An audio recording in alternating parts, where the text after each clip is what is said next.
আসসালামু আলাইকুম। আন্তর্জাতিক সংবাদে আপনাদেরকে স্বাগতম। শুরুতে জানিয়ে দেব সংবাদ শিরোনামের পরে বিস্তারিত। জীবিত ইসরায়েলি জিম্মির ভিডিও প্রকাশ করেছে হামাস। এরপরে জানিয়ে দিব গাজায় ইসরায়েলি হামলায় মৃত্যুর মিছিল, নিহত 4,44,000। আরও জানিয়ে দিব সিরিয়ায় ভেঙে ফেলা হচ্ছে পালিয়ে যাওয়া আসাদের বাবার ভাস্কর্য। সর্বশেষ জানিয়ে দিব 50 বছর পর সিরিয়া ইসরায়েলি ট্যাঙ্ক। শুনছিলেন সংবাদ শিরোনাম, এখন বিস্তারিত।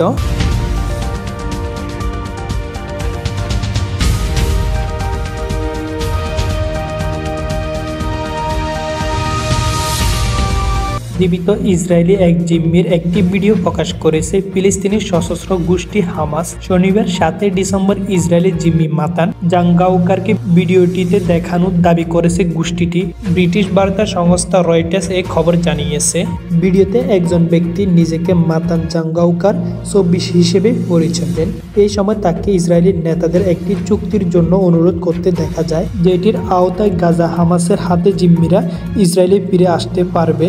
গত মাসে লেবাননে হিজবুল্লাহর সঙ্গে একটি যুগান্তকারী যুদ্ধবিরোধী চুক্তি স্বাক্ষর করে ইসরায়েল। এই চুক্তিটি স্বাক্ষরিত হলে ইসরায়েলের কারাবন্দী বেশ কয়েকজন ফিলিস্তিনিদের বিনিময়ে গাজা জিম্মি 100 জন ইসরায়েলকে মুক্তি করা যেতে পারে। আলোচনার বিষয়ে অবগত একটি সূত্র রয়টার্সকে জানিয়েছে, নবনির্বাচিত মার্কিন প্রেসিডেন্ট ডোনাল্ড ট্রাম্প 20 জানুয়ারি দায়িত্ব নেওয়ার আগে তার অবগত প্রশাসনে মধ্যপ্রাচ্যের রাষ্ট্রদ্রুত গাজা যুদ্ধবিরোধী ও জিম্মি মুক্তির চুক্তির জন্য কূটনীতিক চাপ শুরু করতে কাতার ও ইসরায়েলে সফর করেছে।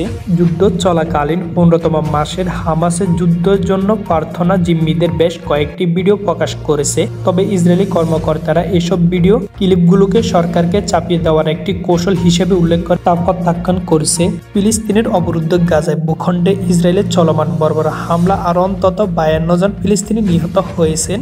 ফলে গত বছরের অক্টোবর থেকে শুরু হওয়া এই সংঘাতের মোট মৃত্যুর সংখ্যা বেড়ে 44,666 জনে পৌঁছেছে। আহত হয়েছে আরও 1,05,000-এর বেশি মানুষ। শনিবার 7 ডিসেম্বর গাজা স্বাস্থ্য মন্ত্রণালয় এই তথ্য জানিয়েছে। খবর আনাদুলা বিবৃতিতে জানানো হয়েছে, ইসরায়েলে নিরবচ্ছিন্ন আক্রমণে গত 24 ঘন্টায় 142 জন আহত হয়েছে। ফিলিস্তিনি কর্তৃপক্ষের ধারণা ধ্বংস হওয়ার ভবনের নিচে এখনো 10,000-এর বেশি মানুষ নিখোঁজ রয়েছে। জাতিসংঘের নিরাপত্তা পরিষদের যুদ্ধবিরতির আহ্বান অপেক্ষা করে ইসরায়েলে গাজা হামলা অব্যাহত রেখেছে। গত 7 অক্টোবর হামাসের ঐতিহাসিক আন্তঃসীমান্ত আক্রমণের পর থেকে গাজা ইসরায়েলের টানা বিমান ও স্থলে হামলা চালিয়ে যাচ্ছে।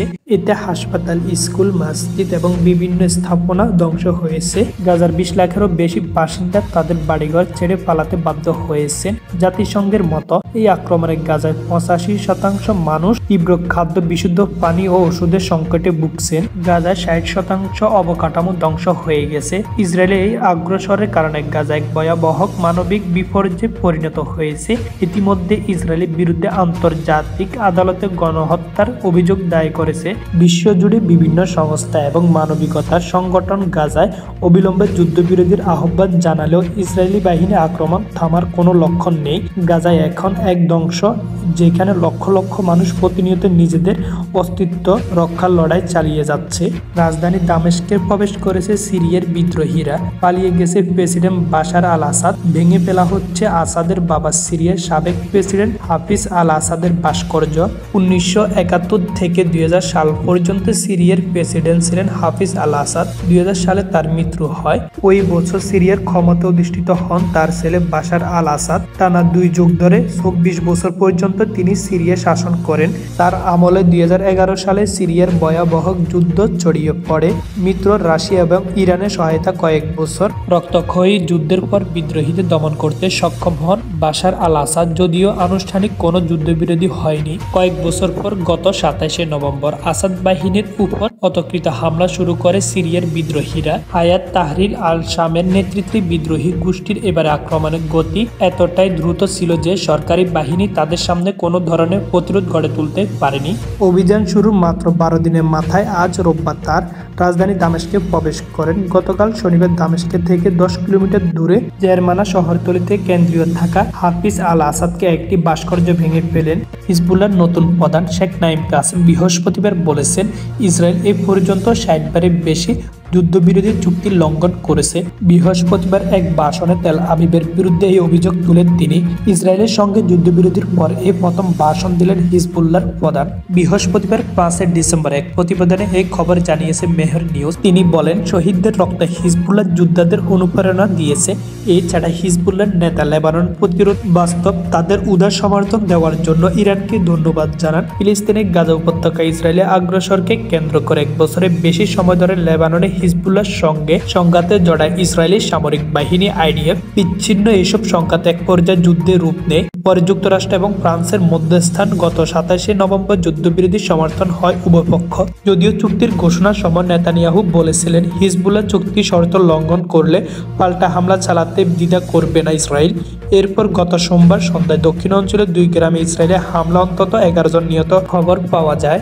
ইসরায়েলি প্রতিরক্ষা বাহিনী আইডিএফ এর দাবি, চুক্তি লঙ্ঘন করে ইসরায়েলের সেনারা লক্ষ্য করে হামলা চালিয়েছে হিজবুল্লাহ। এর জবাবে তারা পাল্টা হামলা চালিয়েছে।